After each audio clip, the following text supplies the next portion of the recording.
Hey there, everyone. I'm Tara C. Sinclair. I'm the designer behind Outlook Creations, and I am going to walk you through a process today of cutting your rectangles and square pattern pieces when you don't have pattern pieces in your pattern.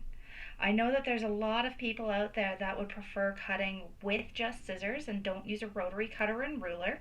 And so I've created these templates that allow you to make the pattern pieces that you need to cut all of your fabric using pattern pieces.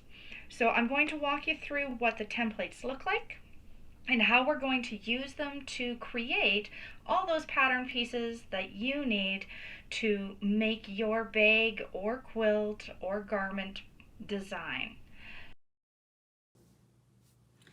Here we are with my new grid page, and we have two different ones that you can download from my website. We have an imperial grid page that has your inches, and then we also have a metric grid page that has your centimeters.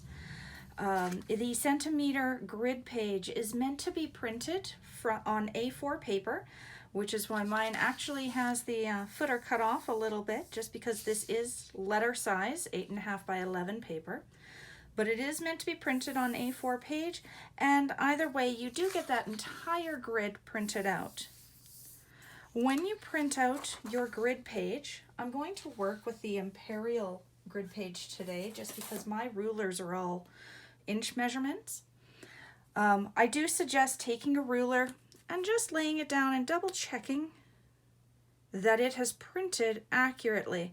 And when you lay your ruler down on this, you should see your inch lines or the centimeters on the metric one all lining up, as well as your smaller measurements all lining up on this. If, however, it did not print to scale, then you will definitely want to try printing again and making sure it's accurate. Now we're going to use this page to cut our paper pattern pieces for our measurements. So in the case of a number of my patterns, we actually use just measurements to cut a number of pieces, especially pocket lining pieces and pocket facing pieces.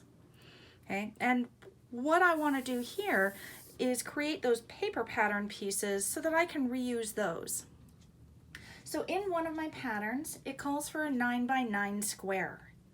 Here we can see our inch measurements go up to 6, making that next solid line a 7 inches. So I don't quite have my 9 inches here, but coming downwards, I do have my 9 inches, and so I can cut directly along that.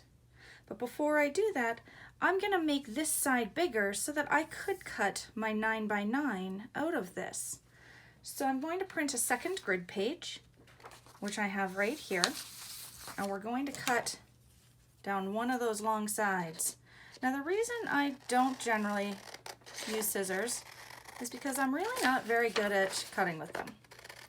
I do prefer a rotary cutter and ruler, but we're going to try this today. So here I've cut straight down that one side, and I'm now going to lay it out, making sure that line is perfectly lined up, and I'm going to tape these together.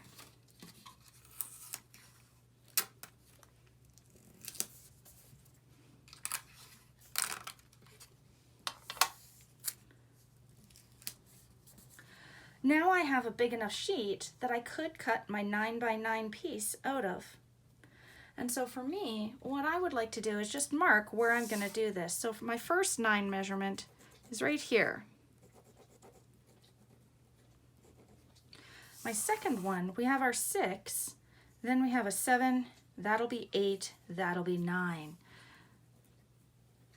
And that's where I'm going to want to cut, is directly down this number 2 and directly across this number 9. And that's going to give me my 9 by 9 measurement piece once I've also cut out the exterior edges. Now if I needed a 9 by 12, I could do that as well. Still use my 9 mark, and then I've got my 6, 7, 8, 9, 10, 11, 12. So that would give me my 9 by 12 piece as a rectangle that I could lay on my fabric and cut directly there. If necessary, you could always cut along the black line on the bottom and make it longer by adding yet another grid page, and use that for cutting out your pieces. So now I'll cut along my 9 line.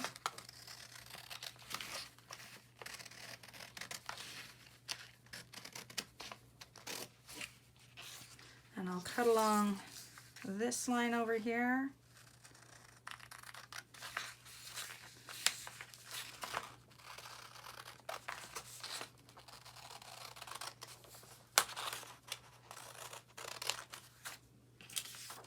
And then cut along my outsides.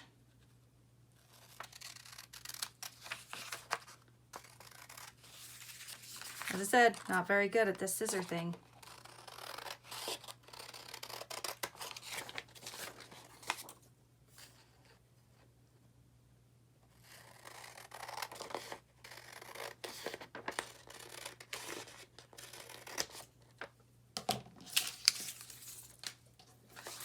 And that should give me a 9 by 9. Just going to flip it over and slap my ruler on here. Here it's 9 inches. And this way it's 9 inches. Now something I could do is either on the back side write down the pattern name,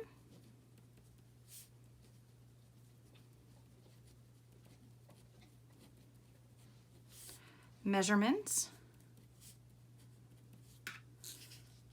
and what the pattern piece is.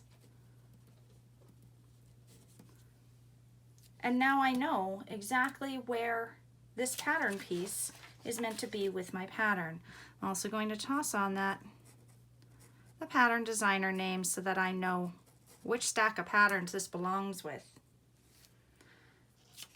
Now you also have grid markings on each of these for your 1/4 inch measurements, 1/2 inch measurements. So if we take a look at this left hand side, you have 1 inch here, then we have 1.5 inches.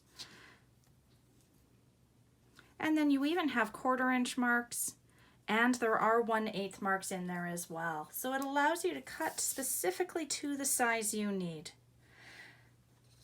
And that'll be the same on your metric version, where you have your full 1 centimeters, but then you also have all of your millimeter markings in between, allowing you to cut along a line.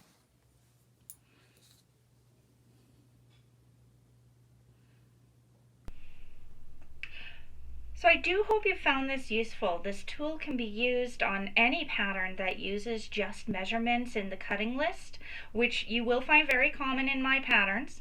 But you can also use this on your garment sewing when you need to cut lapels or facings or items like that, where measurements may be what's provided to you, but not the pattern piece for that.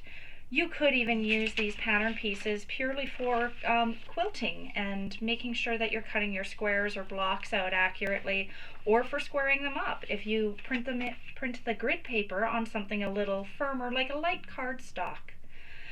But this should provide you with an opportunity then to make your own pattern pieces with all those measurements in all of those patterns that don't have those pattern pieces for you.